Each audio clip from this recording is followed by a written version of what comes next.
హరి ఓం శ్రీ గురుభ్యో నమ. హరి ఓం. కృష్ణం వందే జగద్గురు. ఓం శ్రీ దక్షిణామూర్తయే నమ. మనం నిన్నటి క్లాసులో కర్మయోగం 3వ అధ్యాయం భగవద్గీత 28వ శ్లోకం చూశాం. ఏంటంటే, తత్వవిత్తు మహాబాహో గుణకర్మ విభాగయో గుణాగుణేషు వర్తంతే ఇతి మత్వా న సజ్జతే. అంటే తత్వవిత్తు అంటే ఎవరు? తత్వాన్ని తెలుసుకున్నవారు, తన ఆత్మగా, అంటే తన ఆత్మయే రామ. అందువలన ఎవరు ఆత్మచింతన చేస్తున్నా రామచింతన చేస్తున్నట్టు. అందుకే మనకి పరమశివుడు ధ్యానంలో రామధ్యానం చేస్తారు అని చెప్తారు. ఎందుకు? ఆత్మస్వరూప ధ్యానమే ఆత్మారామ ధ్యానము. అది శివోహం. కాబట్టి ఆ తత్వాన్ని తెలుసుకున్నవారు ఏంటి? ఇక దేనికి ఈ ప్రకృతిలో ఉన్నటువంటి 3 గుణములు ఏంటి? సత్వగుణము, రజోగుణము, తమోగుణము. సకల శరీరములన్నీ కూడా 3 గుణముల ద్వారే తయారయ్యినవి. అంటే మనలో కూడా సత్వగుణము, రజోగుణము, తమోగుణము ఉన్నదన్నమాట. ఇప్పుడు మీరు దీన్ని శ్రద్ధగా వినాలి. ఎందుకంటే గుణేషు వర్తంటే అన్నారు కదా స్వామి. ఈ గుణాలతో ఎలా ప్రవర్తిస్తాయి అని ఒకరు ప్రశ్నించారు. సో ఇది చాలా సూక్ష్మమైనటువంటి జ్ఞానం. కాబట్టి చాలా సావధానంగా మీరు వింటే తప్ప మర్చిపోతారు. మళ్ళీ శుద్ధమైనటువంటి ఆ చిదానంద రూప చైతన్యమే ఆత్మ. దానికే పరమాత్మ అంటారు. అంటే నిర్మానుష్యంగా ఉన్న సముద్ర గర్భంలాగా. ఉదాహరణకి ఎటువంటి డిస్టర్బెన్స్, స్పందన లేదు. ఎలాగైతే నిశ్చలంగా ఉన్న నీటిలో ఒక రాయి మనం వేస్తే ఎలాగైతే స్పందన కలుగుతుందో, ఆ విధంగా ఆ పరమాత్మ యందు ఒక డిస్టర్బెన్స్, స్పందన కలిగి 3 గుణాలతో ఉన్న మాయగా ప్రకటమవుతున్నది. ఆ మాయకు ఆధారం ఎక్కడ? పరమాత్మయే. స్వతంత్రంగా మాయ ఉండదు. శివ కంటే శక్తి వేరుగా ఉండదు. ఆ విధంగా మన చెయ్యి కంటే వేరుగా మన చెయ్యికున్న శక్తి ఉండదు. ఆ విధంగా అయితే ఆ మాయ నుండి సూక్ష్మమైనటువంటి పంచభూతములు, అంటే ఇప్పుడు మనం చూస్తున్న పంచభూతముల్ని స్థూల పంచభూతములు అంటారు. వాటికంటే ముందు దశ సూక్ష్మ పంచభూతములు అంటారు. వాటినే తన్మాత్రలు అంటారు. ఎలా వచ్చాయి? ఆ పరమాత్మ నుండి మాయ అనే ప్రకృతి ద్వారా తస్మాత్ ఆత్మనః ఆకాశ సంభూతః ఆకాశాద్ వాయోరగ్నిః. అలాగా ఒక్కొక్క సూక్ష్మ భూతము వచ్చింది. ఇప్పుడు చూడండి, ఈ మూడు గుణములు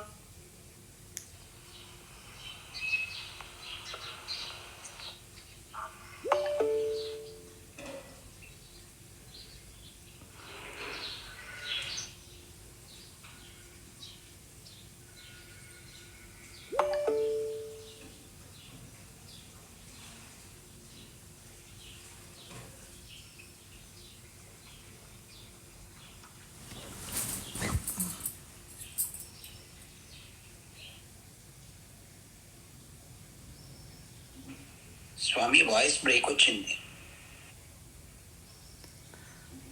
అది బై మిస్టేక్ నేను ఒత్తేసాను. ఎవరిదో వాయిస్ సౌండ్ వస్తుందంటే స్వామీజీ దానికి వెళ్ళింది. స్వామీజీ చూస్తలేరు.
నేను ఒకసారి ఆఫ్ చేసి మళ్ళీ ఆన్ చేస్తాను. అందరు మళ్ళీ జాయిన్ అవ్వండి.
Can I start? Hari Om Swamiji, Hari Om Swamiji start చేయండి. స్టార్ట్ చేయమంటారమ్మా? చేయండి స్వామీజీ. ఎవరో మ్యూట్ తీసేస్తే నేను వాళ్ళ మ్యూట్ ఆఫ్ చేద్దామని చూసేసరికి మీది క్లిక్ అయిపోయింది అక్కడ. క్షమించాలి. ఓకే, మంచి. అయితే శుద్ధ పరమాత్మ నుండియే తన శక్తి మాయాశక్తిగా మూడు గుణములతో ప్రకటమైనది. పరమాత్మను ఆధారం చేసుకొని ఆ మూడు గుణముల నుండి సూక్ష్మ పంచభూతములు ఉద్భవించాయి. అంటే ఇప్పుడు ఉన్నటువంటి ఆకాశం కాకుండా సూక్ష్మ ఆకాశము, సూక్ష్మ వాయువు, సూక్ష్మ అగ్ని, సూక్ష్మ నీరు, సూక్ష్మ పృథ్వీ అంటే భూమి. ఇప్పుడు ప్రతి సూక్ష్మ భూతములో, పంచభూతాలలో మూడు గుణములు ఉంటాయి కదా. మరి తల్లి నుంచి బిడ్డకి ఎలాగైతే ఆ లక్షణాలు వస్తాయో, ఈ మూడు గుణములు ప్రతి సూక్ష్మభూతంలో ఉన్నాయి. అందువలన ఆకాశం అనే సూక్ష్మభూతము నుండి సత్వగుణము ద్వారా మనకి ఈ చెవి ఇంద్రియము ఉద్భవించినది. వాయువు యొక్క సూక్ష్మ సత్వగుణము నుండి చర్మేంద్రియం ఉద్భవించినది. స్పర్శ. అగ్ని యొక్క సూక్ష్మ అగ్ని భూతము నుండి ఈ రూపము చూసే దృష్టి అంటే చక్షురింద్రియము ఉద్భవించినది. నీరు యొక్క జలము యొక్క ఆ సూక్ష్మభూతము నుండి ఆ సత్వగుణము ద్వారా మనకి రుచి చూసే జిహ్వ అంటే నాలుక ఇంద్రియము ఉద్భవించినది. మరి భూమి యొక్క సూక్ష్మమైనటువంటి భూమి యొక్క సత్వగుణము నుండి మనకి వాసన గంధ ఇంద్రియము అనేది ఉద్భవించినది. చూసారా అద్భుతం. అదేవిధంగా ఈ 5 పంచభూతముల యొక్క సాత్విక గుణం అంశ వలన మన మనస్సు బుద్ధి చిత్తము అహంకారం అనే అంతఃకరణం ఉద్భవించింది. తరువాత ఈ 5 పంచభూతాలలో రజోగుణ తత్వం ఉందని చెప్పాను కదా. సూక్ష్మం భూతాలలో ఆకాశం యొక్క రజోగుణ తత్వం నుండి ఈ నోరు అంటే మాట్లాడేది కర్మేంద్రియం ఉద్భవించినది. వాయువు యొక్క రజోగుణ తత్వం నుండి చేతులు ఉద్భవించినవి.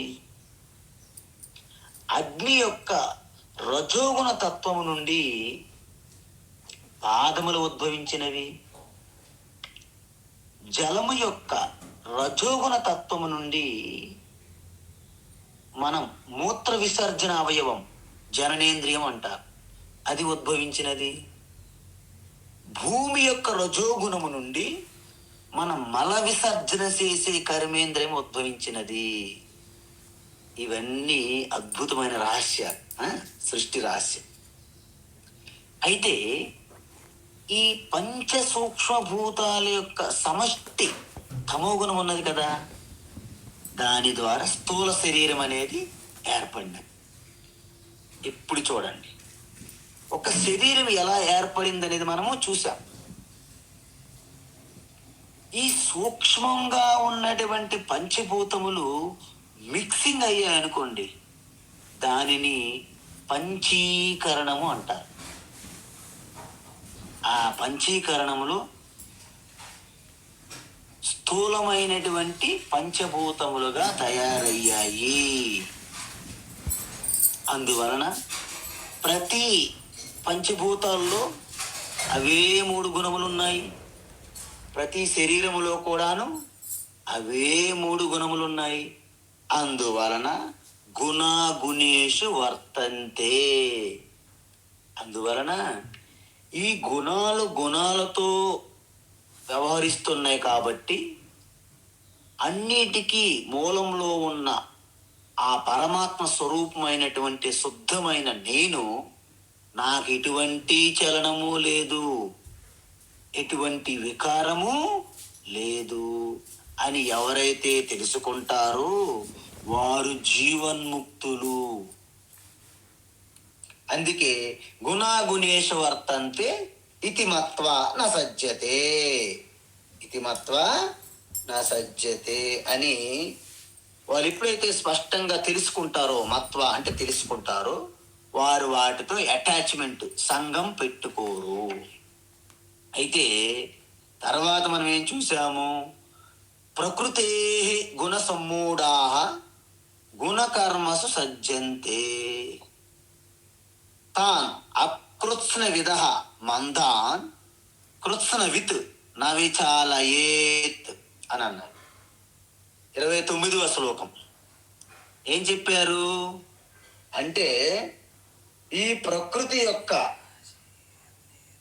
యొక్క గుణములు ఏవైతే 3 గుణములు ఉన్నాయో ఆ గుణములతో మోహములో పడి, ఆ గుణముల ద్వారా మోహములో పడిపోయి ఈ గుణముల యందు ఈ కర్మల యందు గుణాల వలన జరిగే కర్మల్లో చిక్కిపోయి ఆసక్తితో అనురక్తితో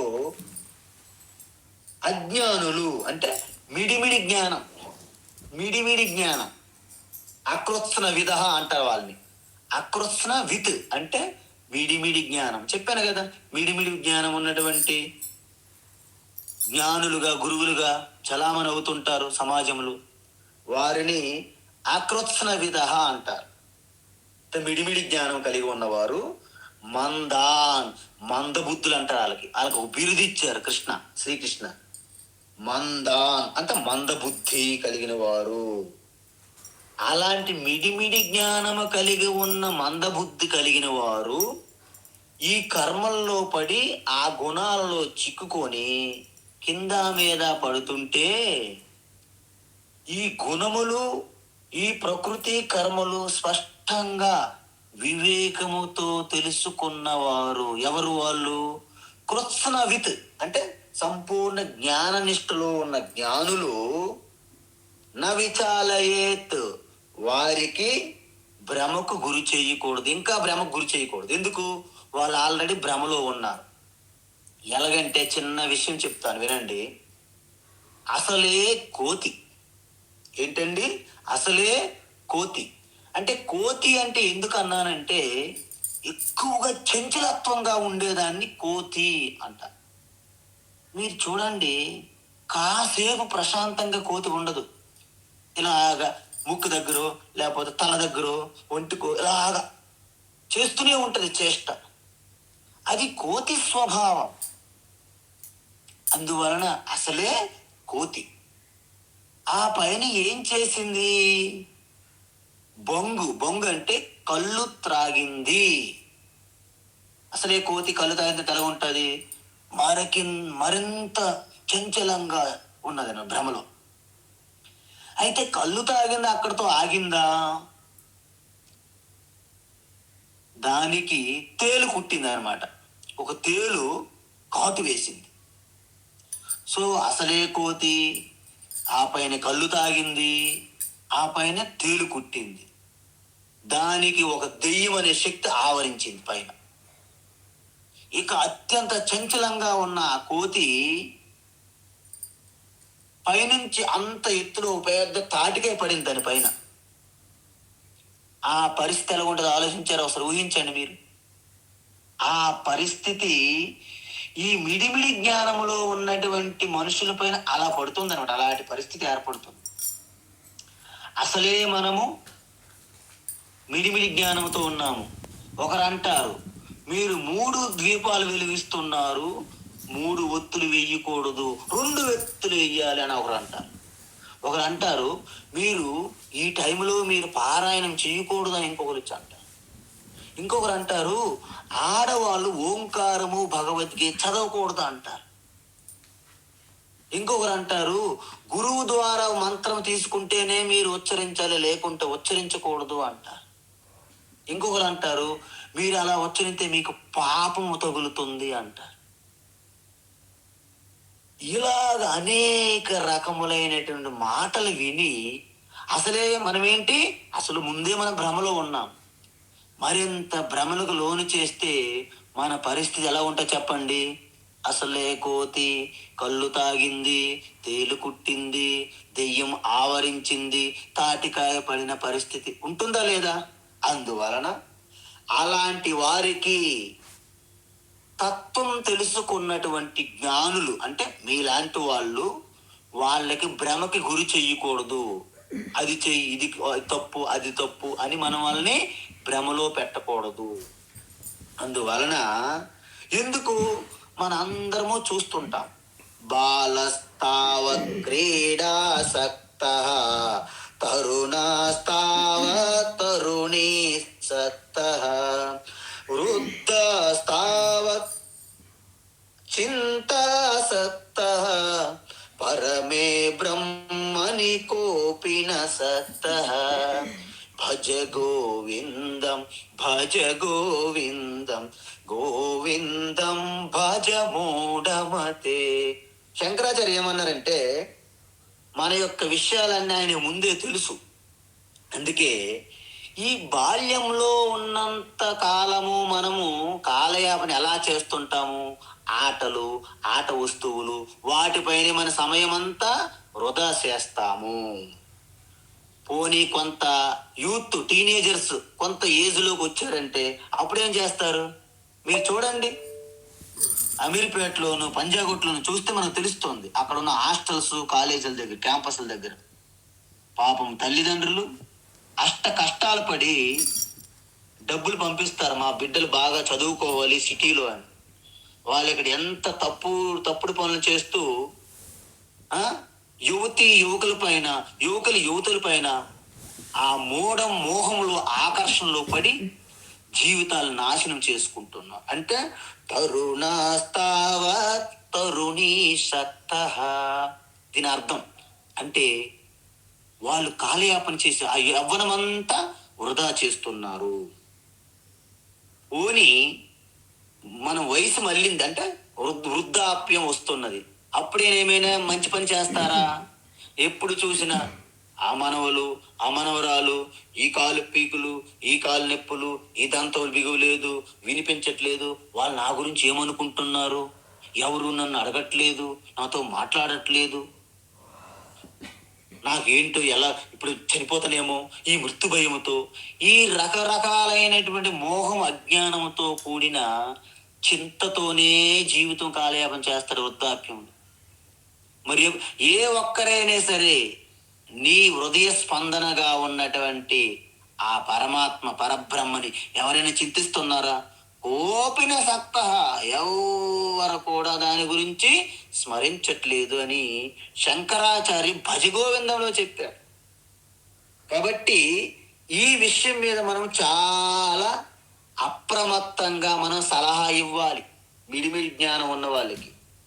అందుకే మనము ఏ తత్వమైతే తెలుసుకోకుండా వ్యామోహములో పడి, అందుకే వివేకానంద స్వామిని చూసి నేను కూడా స్వామి అయిపోతాను, స్వామి చిన్మయానందని, దయానంద అలాంటి వాళ్ళని చూసి మేము కూడా స్వామిలు అయిపోతాం, లేకపోతే ఆనందమయ మాతాజీ ఉంటారు, శారదాదేవి లాంటి వాళ్ళు, మేము కూడా అమ్మగారిలా తయారవుతాం అని ముందు మనం పూర్తిగా కర్మయోగ సాధన చెయ్యకుండా, చిత్తశుద్ధి సాధించకుండా మనం సన్యాసాశ్రమంలో ప్రవేశిస్తే అత్యంత భయంకరంగా ఉంటుంది. అందుకే పూజ్య స్వామి దయానంద స్వామి వారు ఏమంటారంటే, ఎవరైనా వచ్చి మా దగ్గరికి, స్వామీజీ నేను సన్యాసం తీసుకోవచ్చా, స్వామీజీ మీరు నాకు సన్యాసం ఇప్పుడు ఇస్తారా అని ఎవరైనా అడిగారు అనుకోండి, ఇప్పుడు మీరు సన్యాసం తీసుకోవద్దు, ఇప్పుడు నేను మీకు సన్యాసం ఇవ్వడం లేదు అని చెప్పాలంట. ఎందుకు? నేను తీసుకోవచ్చా, మీరు ఇస్తారా అంటే అర్థం ఏంటి? ఆయన పూర్తిగా ఇంకా యోగ్యత రెడీ లేరన్నమాట. మరి అలాంటి వాళ్ళు సన్యాసిస్తే ఏమవుతుంది స్వామి? ఏమవుతుంది?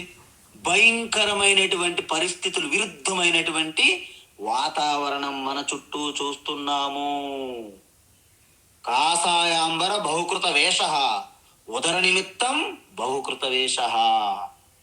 అందువలనే సన్యాసాశ్రమానికి కలంకనం తీసుకొస్తున్నారు అలాంటి వాళ్ళు, మిడిమిడి జ్ఞానంగా ఉన్నటువంటి సాధులుగా చలామణవుతున్నటువంటి మిథ్యాచారులు.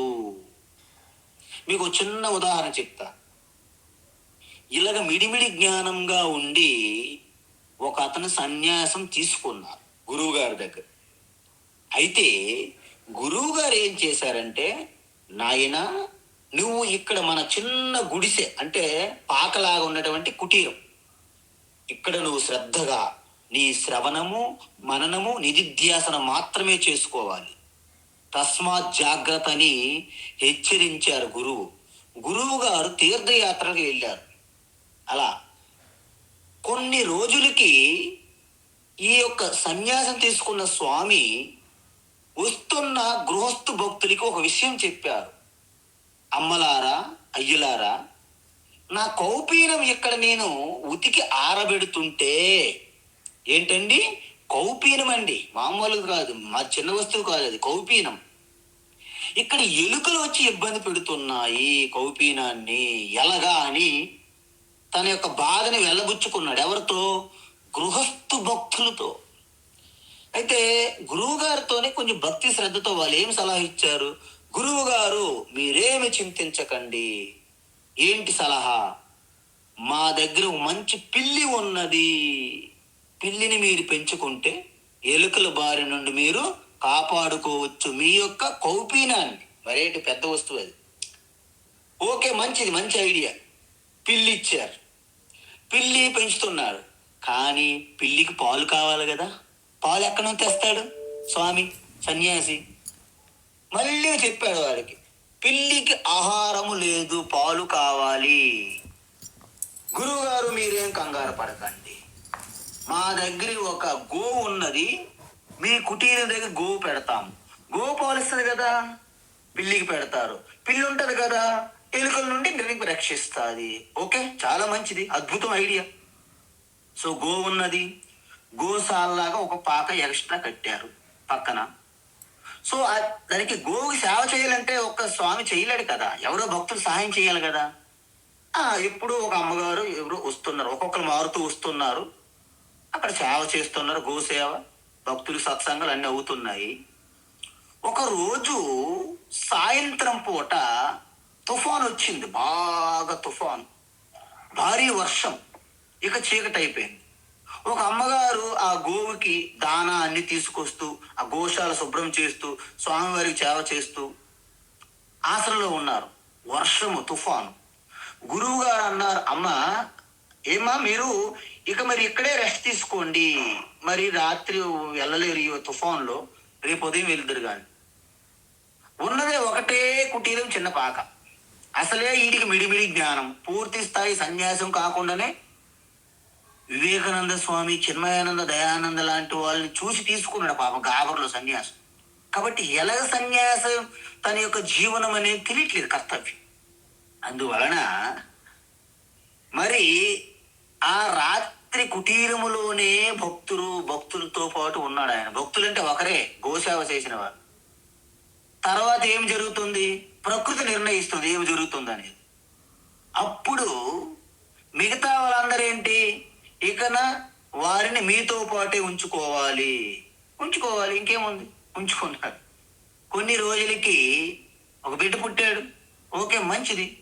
బిడ్డ పుట్టిన తర్వాత ఏముంది, బిడ్డకి మరి ఆవిడికి మరి ఈయన రక్షించాలి కదా, ఇక లాభం లేదని చెప్పి ఆ కుటీరం చుట్టూ కూరగాయలు, కొన్ని పంట అన్ని కూడా వేస్తున్నారు. అలాగ పంటంతా వ్యవసాయం చేయడం మొదలెట్టాడు ఈ యొక్క స్వామి. వ్యవసాయం చేస్తూ దానికి బోరు కావాలి కదా, బోరు తవ్వించాడు.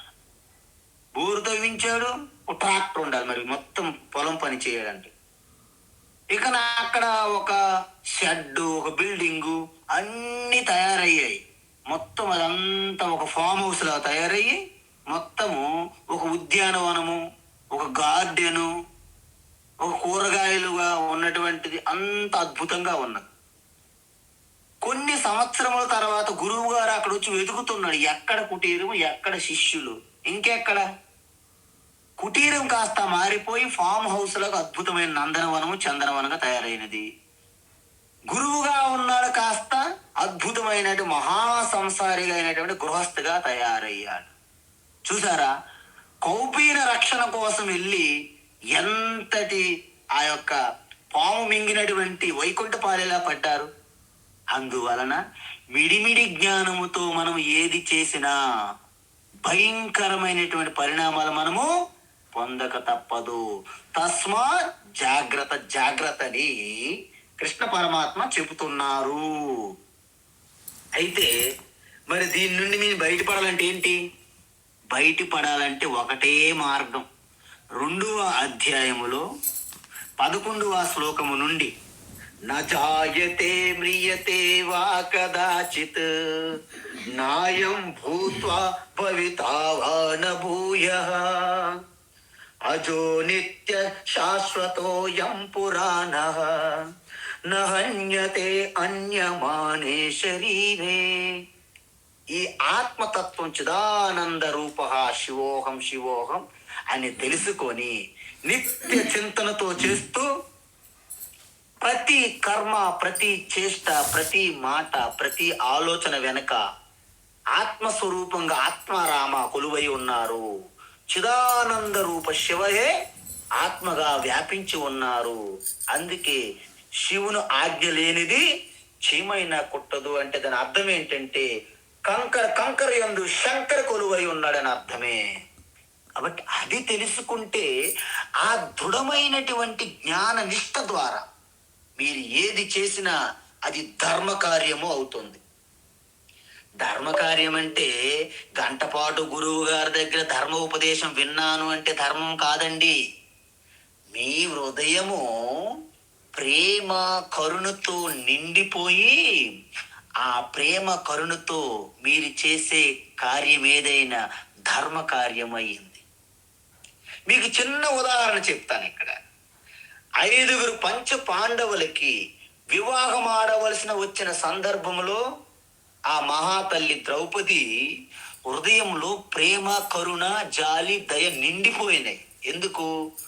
కేవలము ఆ 5 పాండవులతోనే విచారణ ఆలోచన ఆపలేదు అమ్మగారు. సమాజం వైపు చూశారు. వీళ్ళ గనక ఒకరికి ఒకరు విడిపోతే సమాజానికి భద్రత ఉండదు, రక్షణ ఉండదు, సరైన పాలన ఉండదు. కాబట్టి ఆ ప్రేమ కరుణ జాలి దయతో నిండిపోయిన హృదయము కుంతీదేవి నోటి ద్వారా వచ్చిన వాగ్దానం ఏదైతుందో దాన్ని కూడా తోసిపుచ్చకుండా ఆ కరుణలో ఉంటూ 5 పంచ పాండవులకి వివాహం ఆడడానికి తీసుకున్న నిర్ణయం అది. అందుకే ధర్మశాస్త్రము సాక్షాత్ కృష్ణ పరమాత్మ వ్యాస మహర్షి దానికి ఆమోదించారు. ఏమన్నారు? ఇది పాపము కాదు అన్నారు. అంతే, ఒకటే మాట, రెండో మాట లేదు దానికి. అయితే ఇది ధర్మమా? కాదు. మరి పాపమా? కాదు. మరి ఏంటి కృష్ణ ఇది? ఆపద్ధర్మము అన్నారు. కాబట్టి అది సాధారణ సమయంలో ఆ కార్యం ఎవరైనా చేస్తే చాలా తప్పు, పాపం. అందువలన ఒక గొప్ప అద్భుతమైనటువంటి ఈ ధర్మ సమతుల్యాన్ని కాపాడడానికి మహోన్నతమైనటువంటి మహాత్ములు తీసుకున్న కొన్ని నిర్ణయాలు సాధారణ మానవులకు అర్థం కావు. అందువలన అలాంటి ధర్మము యొక్క రహస్యం తెలుసుకున్న గొప్ప మహాత్ములు మిడిమిడి జ్ఞానము ఉన్న వారికి భ్రమకు లోను కాకుండా క్రమబద్ధంగా వారికి ప్రక్రియలోకి తీసుకువచ్చి స్టెప్ బై స్టెప్ కర్మయోగం ద్వారా శ్రద్ధాభక్తితో నిష్ఠతో చేయించి తద్వారా జ్ఞానయోగంలోకి ప్రవేశింపచేసి జ్ఞానయోగం నిష్ఠతో చిదానంద రూప శివోహం శివోహం అని సహజ సిద్ధంగా వాళ్ళు తెలుసుకున్నప్పుడు వారు పరిపక్వత కలిగినటువంటి ఒక మహాత్ములు జీవన్ముక్తులుగా ఉంటారు. వారికి ఎవరు నువ్వు జీవన్ముక్తి అని అనక్కరలేదు, వారికి తెలుసు నేనేంటి. అందువలన ఇక్కడతో కృష్ణ పరమాత్మ ఏం చెప్పారంటే కర్మయోగము యొక్క గొప్ప మహత్యం చెప్పారు, దాని స్వరూపం చెప్పారు, జ్ఞానులు ఏ విధంగా ఈ యొక్క వ్యవహారములో ఉండాలి అని చెప్పారు. సో 29వ శ్లోకం వరకు మనకి జ్ఞానులు ఎలా ప్రవర్తించాలి కర్తవ్య కర్మలలో, వారికి ఎటువంటి ఆసక్తి లేకుండా లోక సంగ్రహం కొరకే చేస్తారు, అజ్ఞానులు స్వార్థం కోసం చేస్తారు అని చెప్తూ ఇక్కడతో అది ముగించారన్నమాట పరమాత్మ శ్రీకృష్ణ. కాబట్టి ఇప్పుడు 30వ శ్లోకం ఉన్నది. దీన్ని ఒక కోహినూర్ డైమండ్ అంటారు కర్మయోగములో ఈ శ్లోకాన్ని. ప్రతి ఒక్కరూ ఈ 30వ శ్లోకము దయచేసి మీరు కంఠస్థ పెట్టాల్సింది. భగవద్గీతలో ఇలాంటి ఒక్క శ్లోకం చెప్తే ప్రతి ఒక్కరికి అద్భుతం, ఎంత ఎంత భగవద్గీతలకు వచ్చింది అనుకుంటారు. ఈ ఒక్క శ్లోకం చెప్తే మీకు ఒక్కటే వచ్చు, కానీ ఎదుటోళ్ళు ఏమనుకుంటారంటే ఇంత తక్కువ సమయంలో ఇంత గీతాతత్వం వీళ్ళకి ఎలా అర్థమైంది అంటారు. ఎందుకు? అంత గొప్ప శ్లోకం ఇది. నేను దీని గురించి చాలా ఎక్కువ చెప్తున్నాను అనుకోవద్దు, మీరు చూస్తే మీకే తెలుస్తుంది ఎంత గొప్పది అనేది.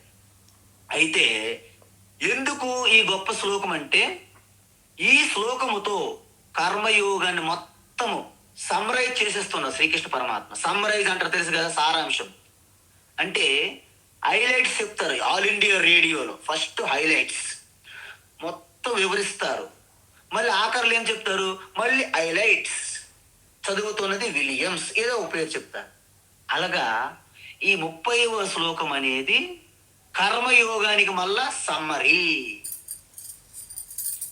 మయి సర్వాణి కర్మాణి, మయి సర్వాణి కర్మాణి, మయి సర్వాణి కర్మాణి, సన్యస్యాధ్యాత్మచేతసా, సన్యస్యాధ్యాత్మచేతసా, సన్యస్యాధ్యాత్మచేతసా, నిరాశీర్నిర్మమో భూత్వా, నిరాశీర్నిర్మమో భూత్వా, నిరాశీర్నిర్మమో భూత్వా, యుధ్యస్వ విగతజ్వరః, యుధ్యస్వ విగతజ్వరః, యుధ్యస్వ విగతజ్వరః, మయి సర్వాణి కర్మాణి సన్యస్యాధ్యాత్మచేతసా, మయి సర్వాణి కర్మాణి సన్యస్యాధ్యాత్మచేతసా, మయి సర్వాణి కర్మాణి సన్యస్యాధ్యాత్మచేతసా, నిరాశీ నిర్మమో భూత్వా, యుధ్యస్వ విగతజ్వరః, నిరాశీర్నిర్మమో భూత్వా, యుధ్యస్వ విగతజ్వరః, నిరాశీర్నిర్మమో భూత్వా, యుధ్యస్వ విగతజ్వరః. ఈ అద్భుతమైనటువంటి శ్లోకం అంటే అర్థం ఏంటి? కృష్ణ పరమాత్మ ఏమి చెప్పుతున్నారంటే, మయి అంటే ఎవరు? మయి అంటే ఇక్కడ మయి అంటే సకల ప్రాణుల్లో అహం అహం అనే ధ్యానంలో చూసాం మనం. అహం అంటే ఆత్మ, ఆత్మ అంటే రామ, ఆత్మారామ అంటే సకల ప్రాణుల యందు హృదయస్థములో ఆ స్పందనగా ఎరుకగా ఆత్మారామగా ఉన్నటువంటి అంతర్యామిని మనం ఏమంటాము? ఋషికేశ. అంటే సకల ప్రాణుల యందు ఉన్న పరమాత్మ అంతర్యామి అయినటువంటి నేను. అంటే ఇక్కడ శ్రీకృష్ణ యొక్క శరీరం చూసి చెప్పట్లేదు, ఆయన యొక్క స్వరూపం బట్టి చెప్తున్నారన్నమాట. అందువలన ఓ అర్జున, మయి అంటే నాయందు, నాయందు అంటే ఎవరి యందు? మీలోనే ఉన్నది నేను, మీలోనే ఉన్నాను నేను. ఎలా ఉన్నాను? ఈ యొక్క మురళి పట్టుకొని హరిసుందర నందముకుంద ఆవోరే గావోరే గోకులకే ప్యారే అని కాకుండా, గోవర్ధన గిరిదారి కాకుండా ఆత్మరూపంగా ఉన్నాను.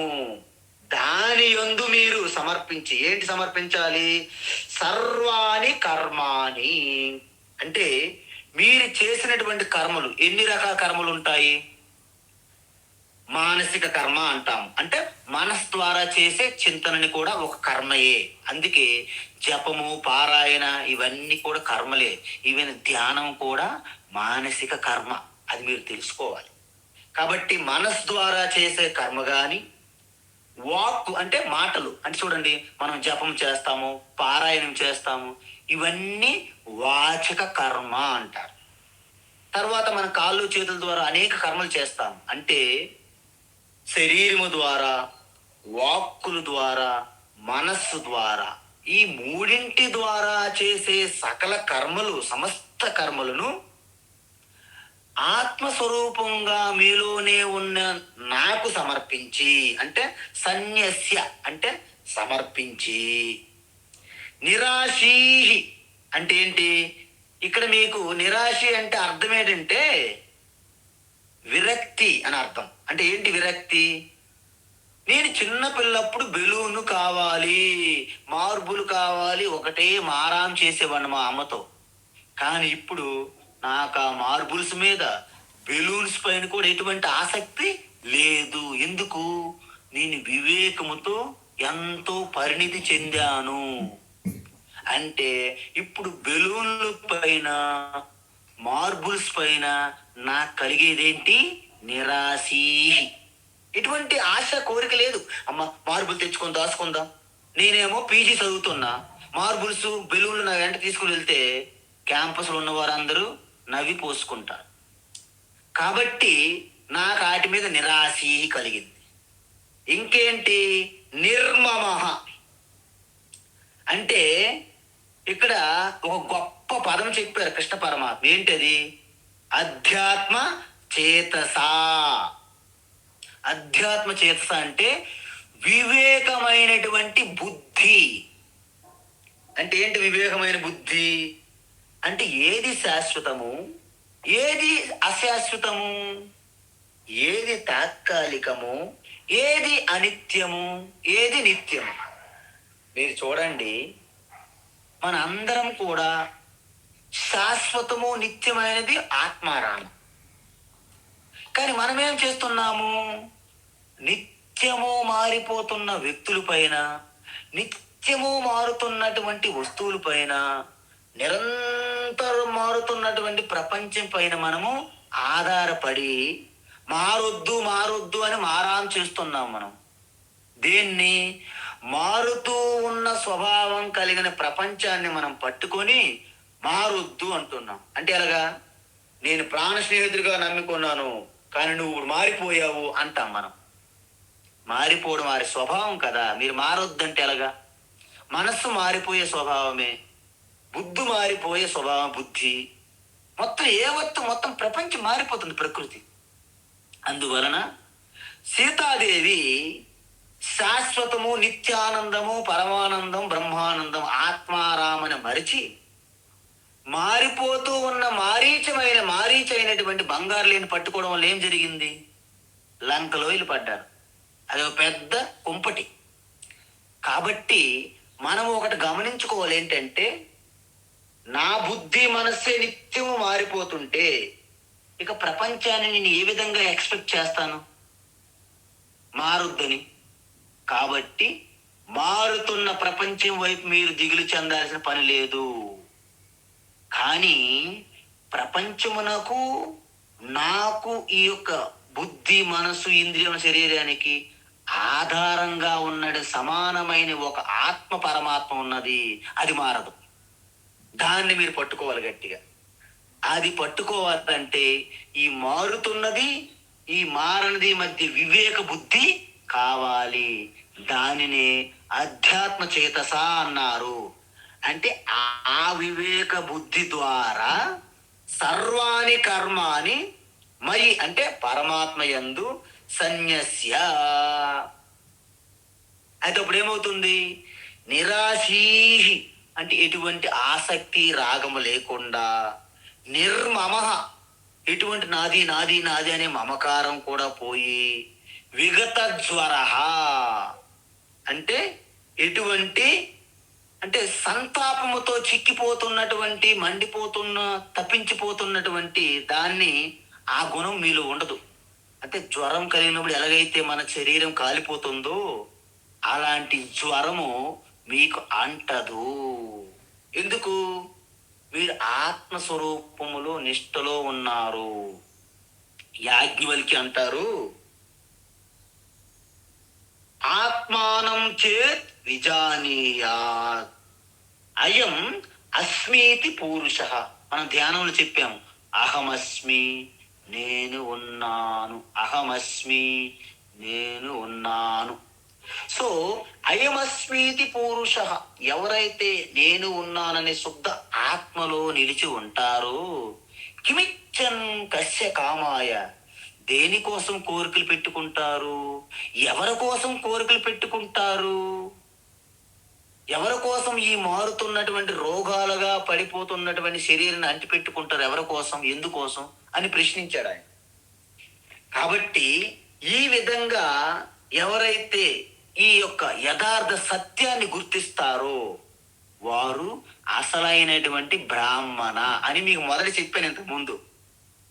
గార్గి అడిగిన ప్రశ్నకి యాజ్ఞవల్కి ఏమన్నారంటే, ఏ గార్గి, ఏతద్వై అక్షరం గార్గి ఆత్మస్వరూపం విదిత్వా అస్మాత్ లోకాత్ ప్రైతి స బ్రాహ్మణ.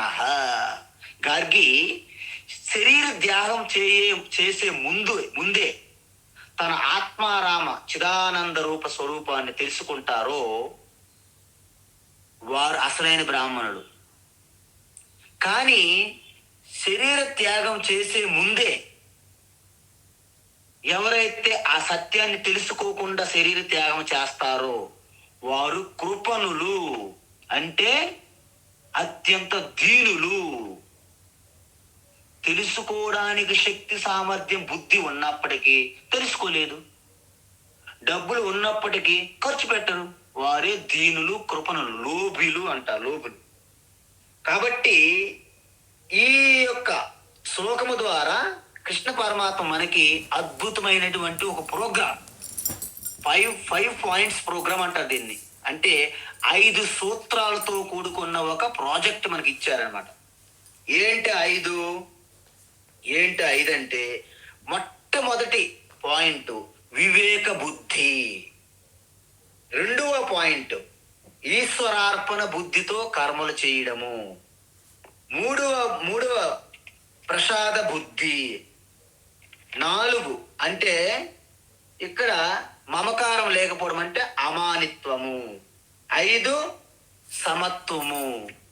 అంటే ఈ పేర్లు కాకుండా వేరే పేర్లు ఇచ్చారు ఇక్కడ, అవి మేము చెప్తా. కానీ మనమేం చేస్తాము, కేవలము ఈ తత్వాన్ని మనం తెలుసుకోకుండా వేరే వాటితో మనం కాలయాపన చేస్తాము.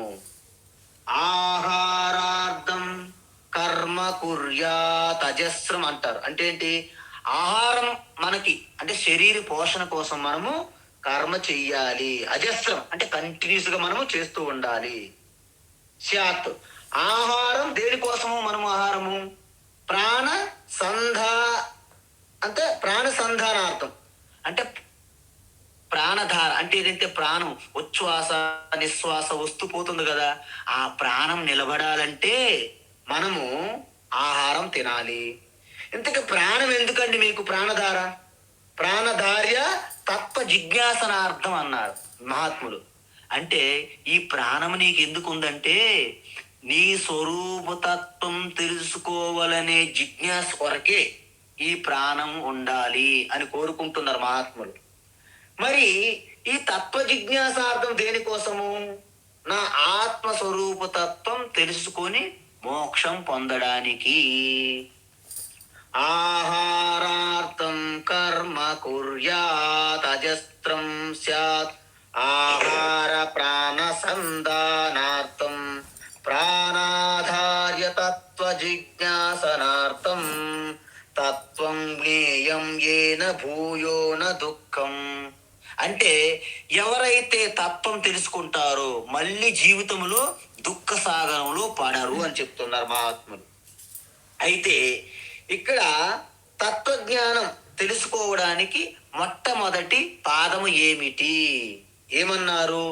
అధ్యాత్మ చేతస అంటే వివేక బుద్ధి. మొదటి అడుగు, మొదటి చరణం ఏంటి? వివేక బుద్ధి కలిగి ఉండాలి. అంటే ఏది సత్యము, ఏది అసత్యము, ఏది నిత్యము, ఏది అనిత్యం. మరి రెండవది ఏం చెప్పారు ఇక్కడ? మయి సర్వాణి కర్మాని. రెండో ప్రోగ్రాం, రెండో ఫార్ములా, రెండో సూత్రం ఏంటది? మయి పరమాత్మ యందు సర్వ కర్మలు ఈశ్వరార్పణ బుద్ధితో చెయ్యాలి. అది గీతలో 9వ శ్లోకంలో 9వ అధ్యాయం చెప్తారు. యత్కరోసి యదస్నాసి యజ్జుహోసి దదాసి యత్ యత్త పశ్యసి కౌంతేయ తత్కురు స్వమదర్పణం. అక్కడ కూడా చెప్తారు. కాబట్టి నువ్వు ఏది చేసినా ఈశ్వరార్పణ బుద్ధితో నా యందు సమర్పించి చెయ్యి. ఇది రెండో పాయింట్. ఏంటి? ఈశ్వరార్పణ బుద్ధి. మరి 3వ సూత్రం ఏంటి స్వామి? 3వ సూత్రము నిరాశీ అంటే ప్రసాద బుద్ధి అంటే మనం ఏది చేసినా మనకు ఒక ప్లాన్ ఉండాలండి. అంటే కృష్ణ కర్మణ్యేవాధికారస్తే మా ఫలేషు కదాచన అన్నారు కదా స్వామి. అంటే మేము ఏది మరి రిజల్ట్ గురించి మనం దృష్టి పెట్టకూడదా? అది కాదు, ఇక్కడ మనం పప్పులు అడుగేయకూడదు. ఏంటి? ప్లానింగ్ ఉండాలి. మనము గీతా జ్ఞాన యజ్ఞం చేస్తున్నాము, స్వామీజీ మన స్వామి గారు ప్లాన్ చేశారు. కానీ ఏమవుతుందో, స్టార్ట్ చేస్తే అసలు స్వామీజీ బాగా చెప్పగలరా లేదా, లేకపోతే ఎవరైనా వచ్చి వింటారా లేదా, అసలు ఏమవుతుంది, ఈ టెన్షన్ వద్దంటున్నారు కృష్ణ. కేవలము ఆ ప్రోగ్రామ్ని ప్లాన్ చేయి, రిజల్ట్ అనేది ఈశ్వరునికి వదిలిపెట్టు అంటున్నారు. అందువలన మానసికంగా ఏదైతే ఈ యొక్క మోహంతో కూడుకున్నటువంటి టెన్షన్, ఆందోళన విడిచిపెట్టి కేవలము మీరు ఒక ప్రణాళికబద్ధంగా కర్తవ్య కర్మలని చేయాలి. అందువలన మనం తప్పుదారు పట్టించేస్తారు ఇలాంటి శ్లోకాలతోనే. శ్రీకృష్ణ ఏం చెప్పారు? జస్ట్ కర్మ చేయమన్నాడు, రిజల్ట్ ఎలాగున్నా సంబంధం లేదు. అది తప్పు. కర్తవ్య కర్మ చేసేటప్పుడు ప్రణాళిక ప్లాన్ ఉండి తీరాల్సిందే. మనము ముక్తినాథ యాత్రకి వెళ్తున్నాము, ముందు రిజర్వేషన్లు అక్కడ ప్లానింగ్ అని చేయకపోతే ఎందుకు మనం వెళ్ళి ఫ్లైట్ ఎక్కేయడమే, ఎక్కడో దిగుతాం అంత ఈశ్వరు. అది కుదరదు, తప్పు. గాలిలో దీపం పెట్టి దేవుడు చూస్తాడు కదా, దేవుడు ఉంటే ఇప్పుడు మనం ప్రయత్నిద్దాం, దేవుడు ఉన్నారో ఇప్పుడే తెలిసిపోద్ది. గాలిలో దీపం పెట్టి చూద్దాం దేవుడు ఉన్నారో చెప్తాం. ఇలాంటి తర్కం తీశారనుకోండి, అది దుస్తర్కం అంటారు, కుటిల తర్కము అంటారు దాన్ని. అందువలన మీకు నిరాశీ అంటే మనం కర్తవ్యంగా చేస్తున్నటువంటి ప్రణాళికబద్ధంగా చేసిన కర్మకి వచ్చే ప్రసాదం ఏదైతే, ఫలం ఏదైతే వచ్చిందో ఆ ఫలము ఈశ్వర ప్రసాదంగా స్వీకరించాలి. దాన్ని నిరాశీ అంటారు. 3వ సూత్రం అది. ఇంతకీ 4వ సూత్రం ఏంటి స్వామీజీ? నిర్మమః భూత్వా అన్నారు కదా. నిర్మమం అంటే ఏంటి? నాది నాది నాది అనే ఒక మమకారం ఏదైతే ఉందో దాన్ని త్యజించాలి. దాన్ని త్యజిస్తే సకల ప్రాణుల యందు ఉన్న పరమాత్మ మీరు దర్శించగలుగుతారు. అప్పుడు లోకా సుఖినో భవంతు అంటే లోకా సమస్త సుఖినో భవంతు, సర్వే భవంతు సుఖినః, సర్వే సంతు నిరామయాః, సర్వే భద్రాని పశ్యంతు, మా కశ్చిత్ దుఃఖభాగ్ భవేత్ అని అప్పుడు మీరు చెప్పగలుగుతారు. ఇప్పుడు ఆ మమకారం విడిచిపెడితే, నాది నాది అనేది విడిచిపెడితే అప్పుడు మీరే చెప్పగలుగుతారు. తర్వాత 5వ సూత్రం ఏమిటి?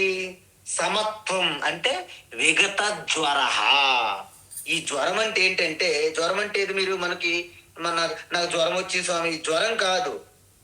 మీరు ఏంటంటే ఈ శరీరం అనే దాన్ని నస్వరము దాన్ని పట్టి ఏలాడుతుంటారు, దానికోసం అన్ని రకాలుగా చేస్తాను అని అనవసరంగా దానికి పట్టుకొని మనం ఎలాగైతే జ్వరం వస్తే తప్పిస్తామో వేడికి, అలాగా తాపన చెందకుండా ఉండడాన్ని విగత జ్వర అంటారు. కాబట్టి దీన్ని మనం 2వ అధ్యాయంలో ఏం చెప్పాము? సమత్వం అని అన్నామా లేదా? ఆ సమత్వమే యోగా. సిద్ధ్య సిద్ధ్యో సమో భూత్వా సమత్వం యోగ ఉచ్యతే. కాబట్టి ఇది అసలైన యోగ, కర్మయోగ. ఈ కర్మయోగ 5 పాయింట్లు చెప్పాను నేను. ఏంటి? మొదటిది అధ్యాత్మ చేతస అంటే వివేక బుద్ధి.